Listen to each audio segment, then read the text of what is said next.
heard about the aliens that contacted us in 1981 trying to tell us how to stop reincarnating as humans over and over and over again? You're foolish.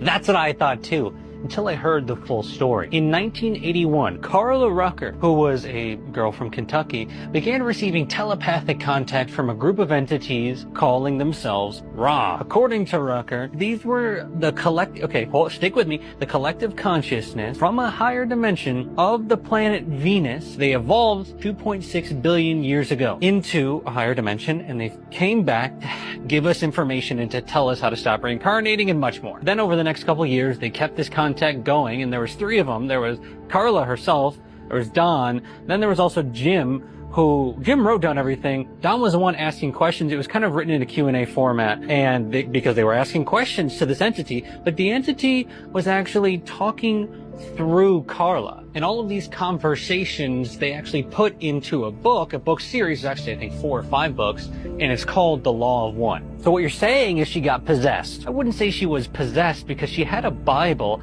at her head in order to make contact with them. And also, this was all documented extensively. Like, they had microphones on the whole time. You can actually go listen to the original audios from 1981. Okay, so how do we stop reincarnating over and over then? Well, real quick, I think it's important to understand what the main message of Ra actually is. Here's a quote from session 4. The law of one, though beyond the limitations of name, as you call vibratory sound complexes, may be approximated by stating that all things are one, that there is no polarity, there is no wrong, no right, no disharmony, but only identity.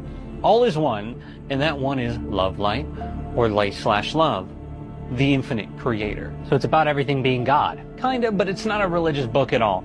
In the book, it actually says that it doesn't matter if you know about the book, The Law of One, and if you don't even know about what the Law of One actually is. That's fine.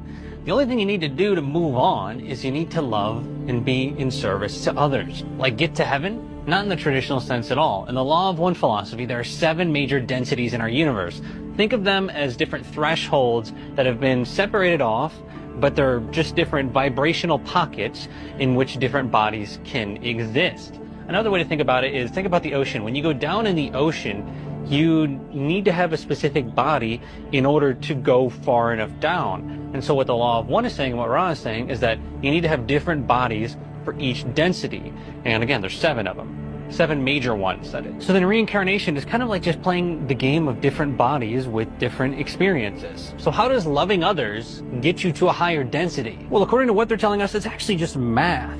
If you're more than 50% in service to others, then you'll move on in the positive polarization from this 3rd density to 4th density. But there's also the option to move on negatively, which means you're according to Law of One, 95% or more in service to yourself.